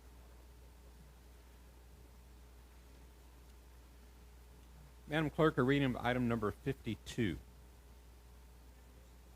A resolution ratifying and approving a collective bargaining agreement from the date of its approval through June the 30th, 2023, between Louisville Jefferson County Metro Government and the River City Fraternal Order of Police, Lodge Number 614, relating to wages, hours, and other terms and conditions of employment of its lieutenants and captains of Louisville Metro Police Department. Read in full. Motion to approve, Engel. Second, Fox. Motion by Councilman Winkler, second by Councilman Fox. The resolution is before us. Is there any discussion? Councilwoman Dorsey. Yes, thank you, Mr. President. Oh, if my mic is working. So a couple things. I just want to give a few highlights of the contract. So I'm going to do this by red light, green light, yellow light. So some of the red issues in the contract being called into question, the early warning system. Earlier we heard Chief Shields testify before Committee of the Whole that she did not believe that the current contract would inhibit that. But I have heard that there are still questions and legal challenges that could be brought up around that.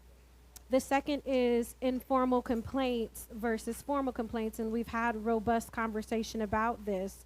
But the biggest thing being the 2-year contract, or excuse me, the 2-year retention of complaints versus having those for an infinite amount of time and being able to use those with the early warning system. And then another piece that we haven't really discussed in great detail has been our concerns about diversity and inclusion. So I would say that those are the reds. Some of the yellows include suspension without pay, and the conversation around that was if the issue or event was egregious enough, we should move without suspension pay and move directly to termination if we have evidence. So that was the acceptable workaround. The other piece of this, including no layoffs, even though that is very concerning, the perspective being we have not reached authorized force. We're talking about 18 months, and this committee will certainly not allow this to go forward at any point if we had to drastically adjust the budget without removing that within the next 18 months. So as Councilman Winkler said, sort of a moot point at this point in time. No passage, one good point that was brought up was that no passage of this means that we stay with the current contract for an infinite amount of time that currently has no reforms in it. And so that is a good perspective to keep in mind, is that we don't have a current turnaround time if we go back to committee, if we send this back to the negotiation table, we stay in place with the current contract with a lack of reform and with a lack of accountability. So many of us are in between a rock and a hard place of, do we move a contract forward that is more progressive than it is now, but still has desirables, or do we stay in its current place and wait for an undetermined amount of time? So that is where we are. Mr. President, I will open the floor for various comments. I know committee members do have them. I want to thank Councilman Hollander for bringing up the early warning system. Councilwoman Cassie Chambers asked for more transparency and insight around the informal complaint, and I have to give a shout out to Adriana Livingston, who did provide a lot of insight in comparison of four other cities, Nashville, Cincinnati, and Indianapolis. If you want to read her review, we have uploaded that into the system. It is public record. So I want to thank everyone for going through this process with us. Thank you, Mr. President. Thank you, Councilwoman. And Councilman Hollander. Thank you, Mr. President. I'm going to vote to approve this contract tonight, and I want to explain my vote. But I want to say at the outset that I very much appreciate the involvement of all of the citizens who have drawn our attention to this contract, not just this contract, but the previous contract, which I voted against last year. I also went back and looked at what has happened in previous FOP contracts by this body, and the last one was approved on the consent calendar with no discussion. And that shouldn't have happened then, and it should never happen again. It's too important of a contract to let that happen. And it's the involvement of citizens like you that I think will not let that happen again, and I appreciate your involvement. This is not a perfect contract, but it is a substantial improvement from the contract that we were asked to approve last time. The reforms that are made in this contract are critical to me. They will be critical to me when the officers and sergeants contract comes before us. I will not vote for an officers and sergeants contract which does not have these same reforms or more. And I think a number of council members who voted to approve the contract last time, and I was not one of those, said that they expected improvements in the contracts that came forward in the future. And I think we've done that. I know that my position is not popular with many people in the audience tonight, but my recognition and admiration for the involvement of people who have brought these matters to our attention is very sincere. Let me just say that the early intervention system was critical to me. I asked questions at the Labor and Economic Development Committee about how the record retention provisions and other provisions in the contract would affect the early intervention system, which we desperately need in this community. And we needed it for a long time. And when I heard Chief Conrad say we had it, but we didn't turn it on, I was frankly appalled. I respect Chief Shields. I have also looked at the provisions for record retentions, and I believe we can have an early intervention system that works with this contract. We've made significant strides in this community on police reform. Not mentioned tonight, because it was on the consent calendar, was the approval of an inspector general, which is something that we've been working on for a long time in this community, and we really need. And again, I thank you, everyone in the audience, who has stood up for that kind of reform as well. Thank you, and I would urge the members to vote yes. Thank you, Councilman. Councilman Arthur. I'll be brief, but I would like to address a few groups. One of those groups won't be Metro Council because you all have your minds made up and you'll vote how you'll vote.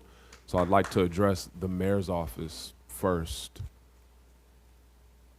And hopefully you've heard some of this, but I'd like to just state it for the record.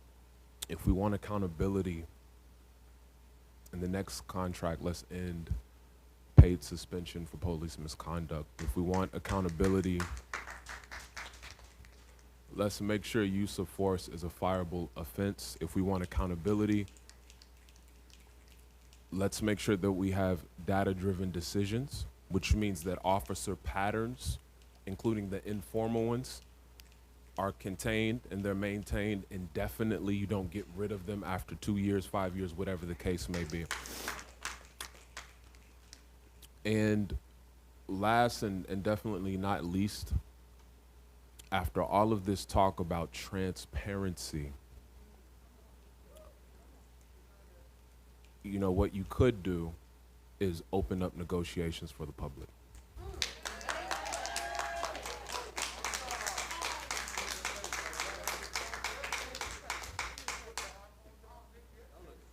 And speaking of the public, I like to address my people.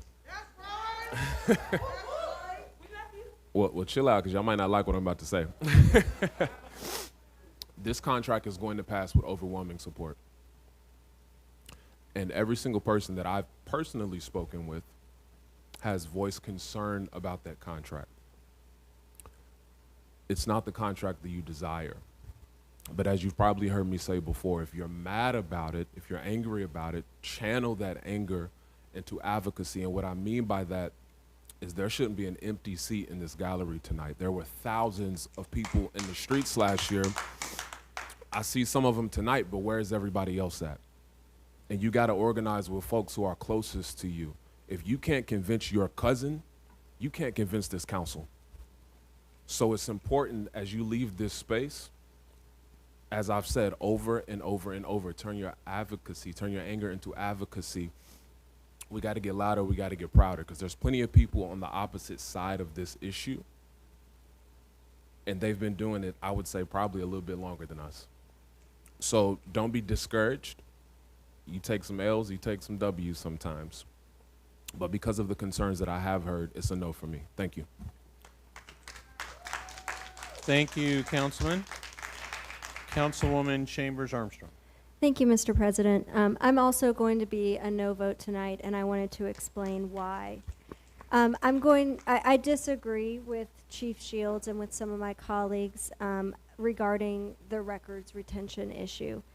We just spent almost $20 million of American, well, we will if we pass the American Rescue Plan ordinance that's on the agenda later on tonight, to be able to be proactive in implementing reforms around accountability and transparency. But we can't do that if the contract that we have with the FOP doesn't allow us to do that. And so when I look at provisions like Article 17 that talks about informal complaints, what you see is an unclear process with an unclear outcome. So it's not clear to me how informal complaints are supposed to be handled, exactly how long they're supposed to be kept for, or exactly what the police chief is supposed to do with them. I believe that, like I said earlier, sunshine is the best disinfectant, and that as we're thinking about ways to make sure that we are truly holding officers accountable and truly intervening early to make sure that if people need more training or need more assistance or need more information around how to do their jobs to the best of their ability, and these standards, these heightened standards that we all keep talking about, we need to be able to have all of the information before us.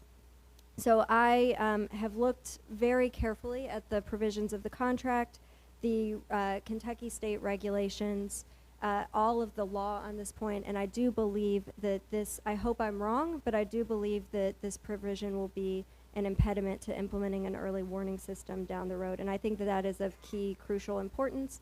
And I think, quite frankly, that the DOJ is going to require us to do that. And so for that reason, I'm a no vote tonight. Thank you, Mr. President.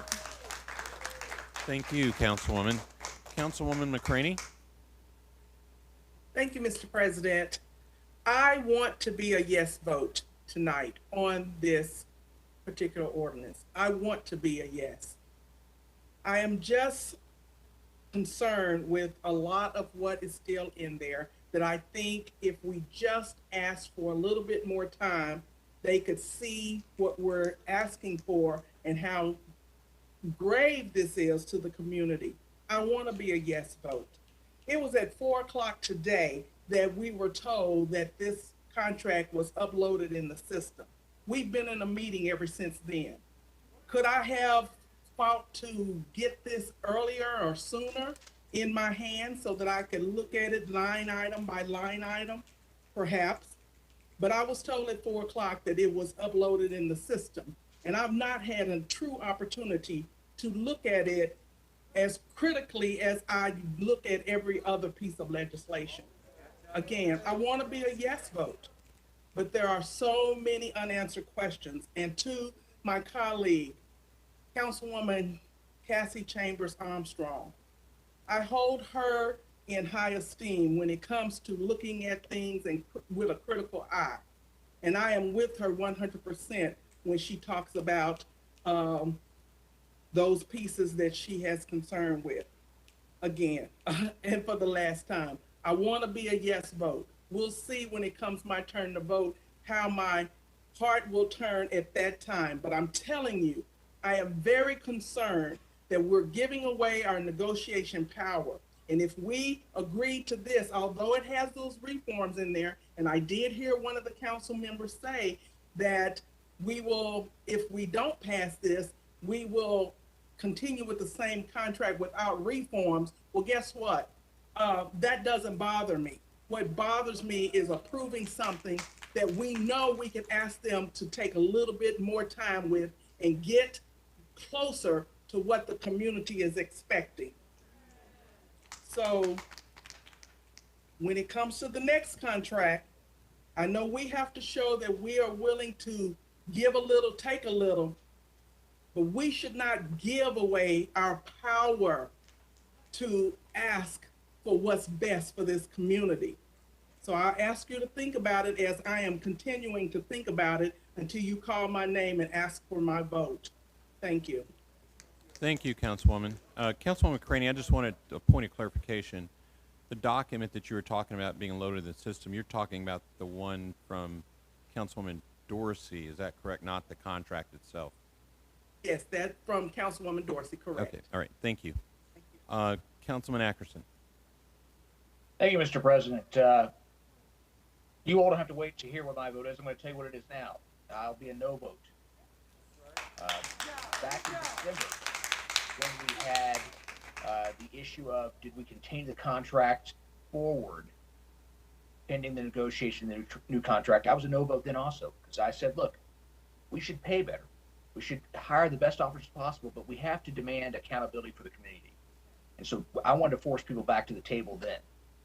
My concern with this contract is, yes, I want to pay officers more benefits, more money, because I want to be able to hire the best. I want it to become competitive for the best officers to come here. The part of being that is also the counterbalance is what part of this community demands is more accountability. And that's where we fall short with this contract. Hell, I think we could pay them a little more to further seek out the best officers possible. But at the same time, the accountability factor falls short in many avenues.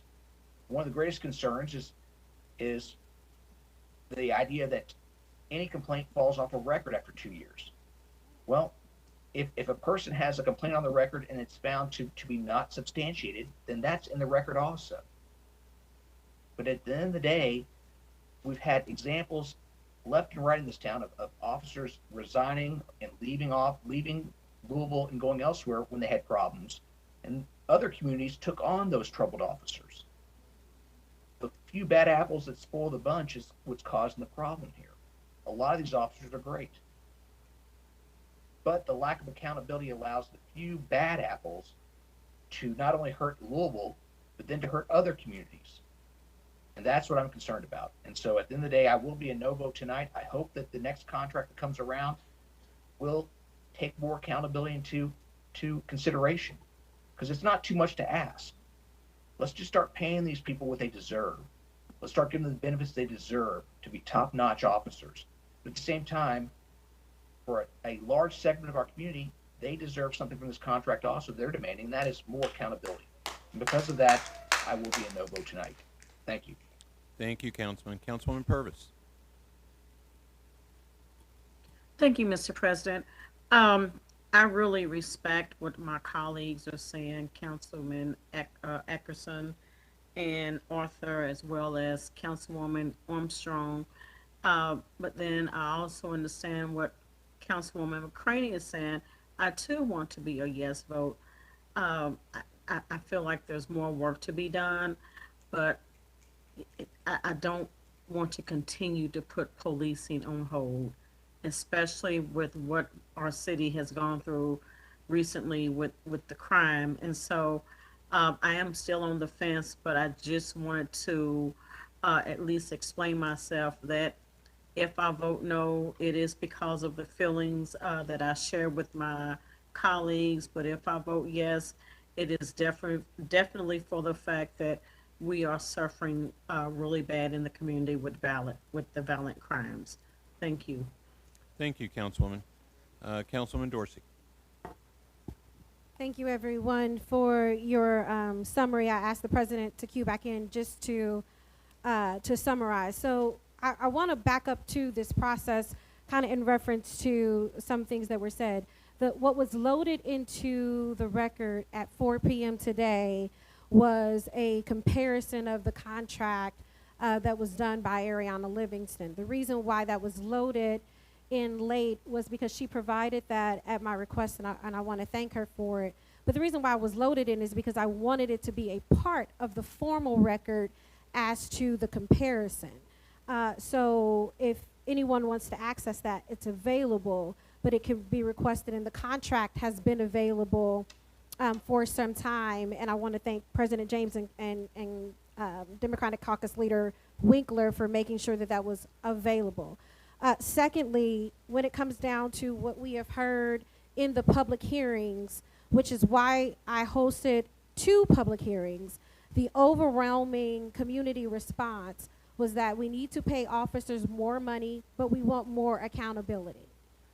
Secondly, for me, in a city, I represent the city of Shively. It is a predominantly African-American city that has a very similar contract to what we have now, and they have just hired 8 officers. So what I also think is important for everyone sitting here is to also realize that we have a constituency base, many of us, that are actually African American and support the police. So I don't want to make this a racial issue, because in the city of Shively, what I have dealt with, it could be a classist issue, very much so. But what I want to make sure is that we aren't looking at this, because I do have a small city that has a contract the way that it is now, and that overwhelmingly supports the police and pays more than Louisville Metro with less accountability right now. So I want to make that very clear. The other thing is, many of our constituents have asked us to pass the contract because of the current reforms, so they don't have to be subjected to the current contract, but it can at least get some inches in this new contract. So the reason why I am saying this and being very clear is because I want you in the audience to understand that what Councilman Arthur said as advocacy, it doesn't stop. For those of you all who knocked at our doors, that heard us, that called, I know I even text somebody on my cell phone and said, please don't call my personal cell phone anymore, but we were there listening to you. But what you all told us is that the administration did not open the doors to you. That's where your advocacy should be, and we will be right with you. We have told you that, and we will be with you to make sure that there's more transparency to this process. My ask is that you work with us. No one should be demonized by this vote because it is more progressive than what we have. But what we should continue to do is press for more progress. We have to come together, and we have to move forward. This is not a vote to demonize anybody that votes yes or no, but it's a vote that we need a better Louisville, and we know we need a better police force. So I am asking you all to continue to work with us. I am asking you, the reforms that we have, when you see the DOJ report come out, if there's a consent decree, that you get right back in here in these chambers and you continue to work. If we find out what Councilwoman Chambers Armstrong says is correct and Chief Shields is wrong, we get back in here and we do the work, and we do it together. So at the end of the day, President James, I do ask that we call the question, and I do ask that we continue to work together. Whether you're a no vote or a yes vote, we will all, if this passes today, we will be a better Louisville because of it, where we are currently. And you say it's lies, but I want you to spend the hours that we have spent, that I have spent in this contract. And I know some of you all have. Excuse me. I know you have, but what I'm telling you is we have the facts before us. So what I am saying is, please do not demonize any vote today. We are moving forward one way or another.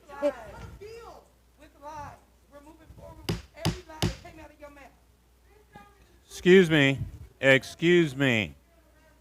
If you wish to remain in the chambers, please be quiet. For those that feel it is lies, my office has been open and we have answered emails and addressed them. We will continue to. It is not a matter of not working together, you all, and it is not a us against them. President James, could you call the question? Thank you. With no further discussion, Madam Clerk, please call the roll. Councilmember Green. No. Councilmember Shanklin. No. Councilmember Dorsey. No.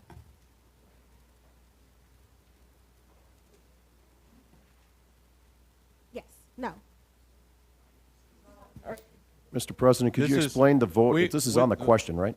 This is the question of the ordinance. This is the question of the ordinance. So the ordinance is before. The ordinance is before us. Have to vote on the question, calling the question? There was not a second. There was not a second. We are voting on the ordinance. Madam Clerk, please start the roll call again. Thank you. Councilmember Green. No. Councilmember Shanklin.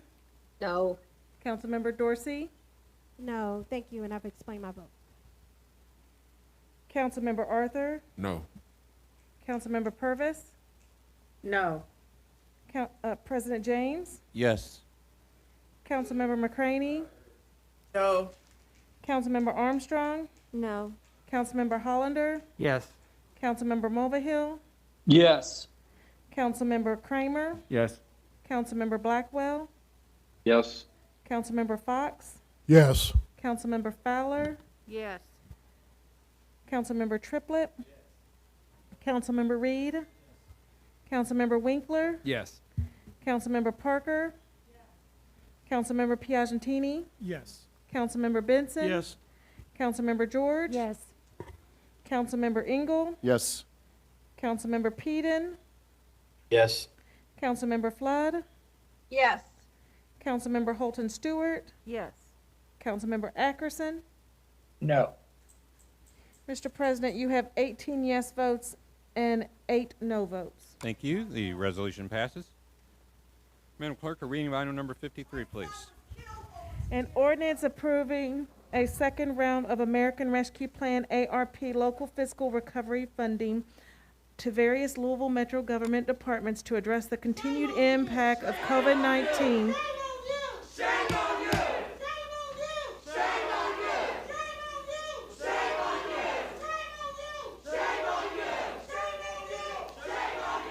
Impact of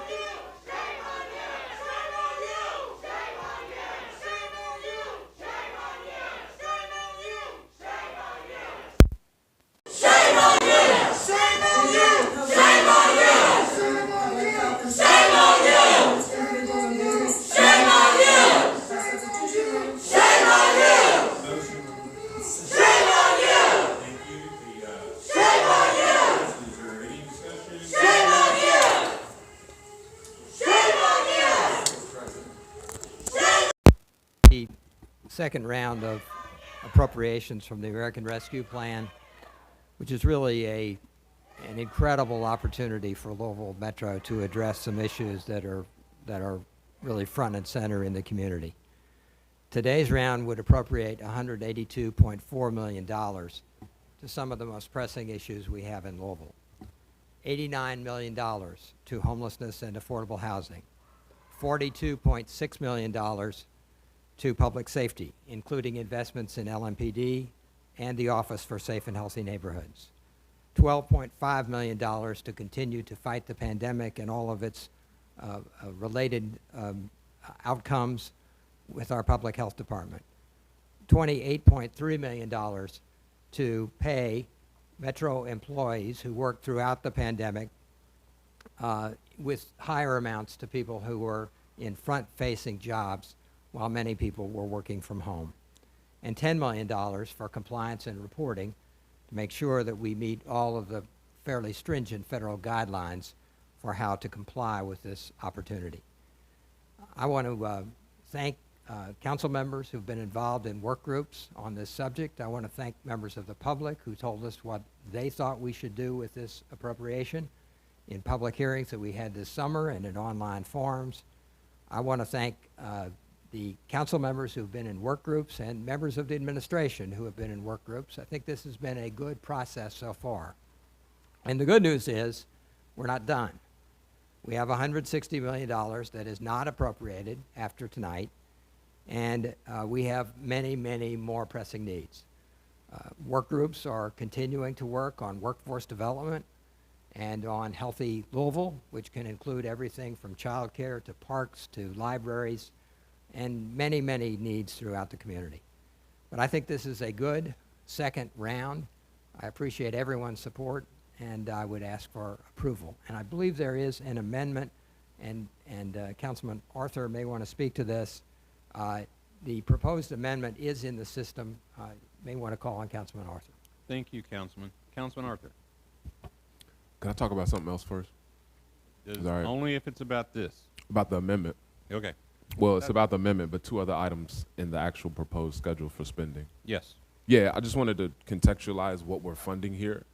This housing allocation is very much so anchored in the Coalition for the Homelessness. Their point-in-time count that happened in January that identified 833 families in shelters or in the streets. And with this funding, the numbers are rough, but we're looking at decreasing that number by around half, so about a 50% decrease in houselessness just solely based on this funding. We have the money to get rid of that in its entirety if we can allocate more money in the next round. So I just wanted to point that out and let this council know what we're doing tonight is really monumental. And I think Councilman Hollander pointed this out before. You know, this is more funding for affordable housing than what the past 7 or so years. So we're really putting a dent in the need within this city. I'd also like to point to the oceans funding. Again, another historic line item moving forward within the city. You probably hear all the time that we can't police our way out of this public safety crisis. And I like to break that down in another way we've probably never talked about before, that I just got into a real deep conversation with some folks the other day about. When we say we can't police our way out of this crisis, what you might not hear oftentimes is that in some cases that might make it worse. It might lead to more violence, because on top of the retaliatory shootings, there's this culture in the streets where if you are even thought to be what some call a so-called snitch, that in itself can put you and your friends and your family in danger. And you cannot send a police officer into those situations to intervene. But you can send somebody from Oceans, an outreach worker, somebody who is trusted within the community, tied to the community of the community, and working on behalf of the community to intervene with violence, but also prevent violence. So I strongly encourage you to support that funding. But the last item I want to speak to is Project LAT-0065, the Youth Transfer Processing Center. It's important that if we fund this, that experts execute it. And as of now, you know, before the system, you would read the project description and it basically just said, hire new sworn officers so that LMPD can drop kids off and go back to their beats. But the amended language is not centering those officers, it's centering the youth that we're trying to serve. And it's making sure that we offer them services where need be. And I'm proud that we've been collaborative as a council, and we've also collaborated with an agency, the JJAC, or Juvenile Justice Advisory Committee. Shout out to Maria for being so vocal about making sure that this funding is allocated properly. If you're unfamiliar with that committee, they are the leading force, the leading voice on juvenile justice policy reform. And the amended language would be as so. Again, it's in the system, but Project LAT-0065, the project name would be amended to read Juvenile Assessment Center. The project description would be operating costs estimated to be $1 million a year. This funding will be utilized to develop a juvenile assessment center to receive and assess youth who have been detained pre-custody in coordination with the court-designated workers assessment process. As part of that process, there will be a potential for connection to services from community partners. The Juvenile Justice Advisory Committee is setting up a work group that will provide advisement on this project. Second. All right. We have a motion and a second. And do you have any discussion on this particular item? On the amendment? All in favor say aye. Aye. All opposed? The amended ordinance is before us. Councilman Arthur? Okay. Any further discussion, Councilman Piagentini? Before I comment, Councilman Kramer, did you want to comment on the full thing as the Vice Chair of the Budget Committee? Then if you don't mind, President James, I'll defer to Councilman Kramer, and then I'll make my brief Okay. comments. Thank you. Councilman Kramer? Thank you, Mr. President. I just wanted to comment that, you know, every year we work on the budget process, and it's quite an ordeal and quite a bit to do. Having this much assistance from the federal government is both welcome and challenging. And I want to make sure that I took just a moment to compliment the chair of the committee for the work that he did. We came together 2 weeks ago and had an opportunity to hear all of the concerns that folks had. There was a presentation from the mayors, from the administration. Councilman Holler and I had a couple conversations after that about the direction that we thought that this might go. And I know he did yeoman's work reaching out to colleagues who were expressing concerns to make sure that everybody's voices were heard, and that I pleaded, I don't know how many people remember, but I pleaded that we not try to add things to this, that we recognize and understand that this is the beginning of a process, and that if we felt a need to hold on to some of the money, that we can allocate it later. I just want to compliment Councilman Hollander on the work he did to bring us back an ordinance that did not add, but that very much respected the concerns that our colleagues had. So I will be in full support this evening and would ask my colleagues to vote yes as well. Thank you. Thank you, Councilman Kramer. And I just want to add to that, I was here last Sunday and I saw Councilman Hollander here early Sunday morning. And when I came back, he was here late Sunday evening. So great work. Councilman Piagentini. Yeah, echo those same exact praise. It's been, I've enjoyed the process. I think Councilman Arthur talked about this a while back in the committee meeting about if we're frustrated by the process, we need to drive it. And I think the work groups have given us that opportunity, truly unprecedented opportunity, as a matter of fact. I know Councilman Winkler and I have a follow-up meeting on workforce, which is one of the big ones. We just have a huge 700-page worth of RFIs that came back. We're meeting next week to go through that and then talk about next steps, so hopefully we'll have more information shortly. I did want to, I'm not going to relitigate the whole thing, so nobody panic, that was in Budget Committee, but I did want to voice my concern with the one line item in this proposal, and really my concern, to be super clear, you know, for clarity for the public, for my council members, in this past budget, we allocated dollars as part of sort of the non-LMPD anti-violence initiatives that we all passed in the budget that I voted for. We reinstated some community-based anti-violence initiatives in 2 sites. They were supposed to be started in 2 sites. The city has just gotten that up and running. I mean, you know, you could argue it's just getting our feet on the ground. It took this many months just to get it stood up. In truth, that is a subcontract to the Urban League, which we contract with on a lot of stuff, which is fine. But they have subcontracted with an organization, No More Red Dots, which was an organization that we contracted with years ago related to the Interrupter program, and we had all kinds of problems with it. And I was one of the people that advocated to remove that funding because of how much I was skeptical about the efficacy of that program, no matter the desires of the program related to outcomes. I was interested in what they were actually doing. My concern here is that we have not allowed the existing restart of this to show that it's working better. Now, with that said, I want to be fair to the administration. We have whole new leadership in the Ocean Department. We have Keith Talley as part of the administration, who I respect very much and have gotten to work with in a couple different instances. And they have verbally indicated that they have the tracking mechanisms and audits, many of which we asked for years ago, to correct that program in place. The catch is, I just haven't seen it yet. So my concern during the budget hearing was we hadn't seen that, and I'd want to sort of wait on that funding until, that is, I made the amendment, it failed. Again, I'm not going to readdress that here because I don't want to waste anybody's time. But I do want to be clear, as much as I'm supporting the entirety of this ordinance, and I do think the vast majority of this is terrific stuff. That one line item, it's the line item, and I'm going to screw it up, but it's Community Violence Intervention Program under LAT 0063. That one line item gives me concern, and the administration is on notice that I want to really see and stay on top of these outcomes and make sure we're all talking about accountability to ensure it's working well. And heck, if it's working well, then great, and I'll continue to advocate for it then. But that when I see the results and when I see that we have the proper oversight. But that's my only concern. But overall, I do think it's a very good step in the right direction, and I'm going to be voting for this tonight. Thank you, Mr. President. Thank you, Councilman. Councilman Hollander. Let me just respond very, very briefly on that subject, and I appreciate Councilman Piagentini's position. First of all, the $8 million is spread out over 4 years, so this is a commitment for a number of years.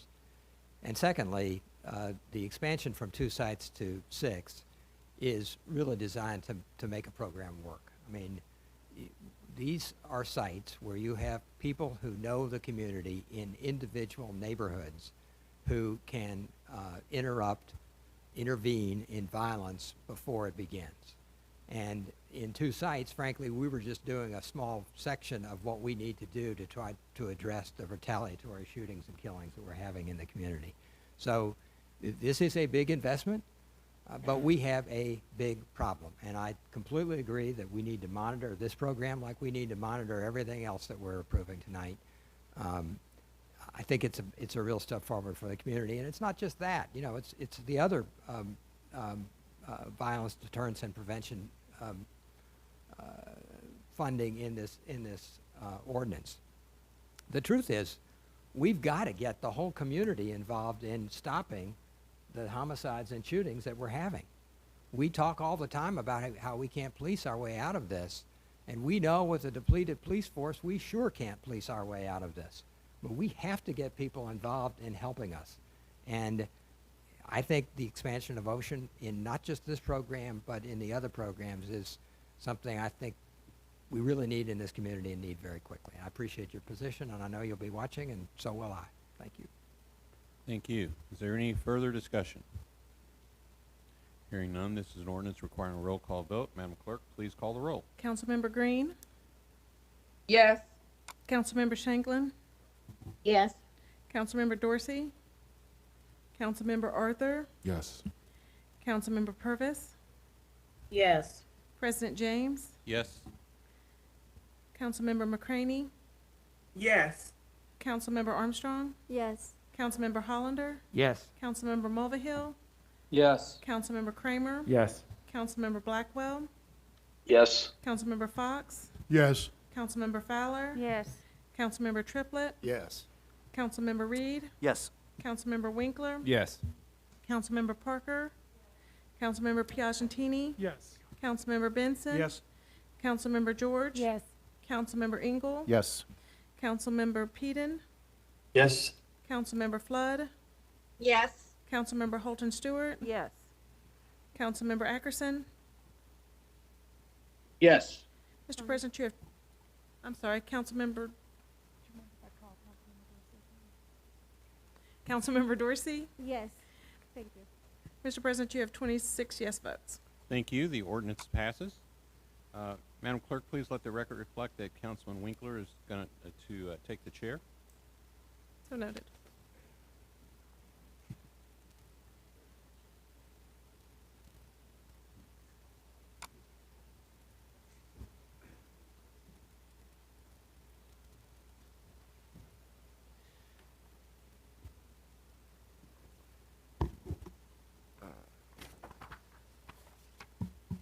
Okay, Madam Chair, could I get reading of item 54, please? An ordinance amending Chapter 115 of the Louisville Metro Code of Ordinances relating to private tow operators as amended, read in full. Motion to move. Motion by Triplett, second by Piagentini. Chairwoman Green, any discussion on this item? Thank you so much, Mr. President Pro Tem. This item passed out of committee unanimously. It's related to tow lots. It is on old business because an amendment by substitution was entered by the sponsor, who is President James. President James, would you like to speak to the ordinance? Sure. This ordinance came about due to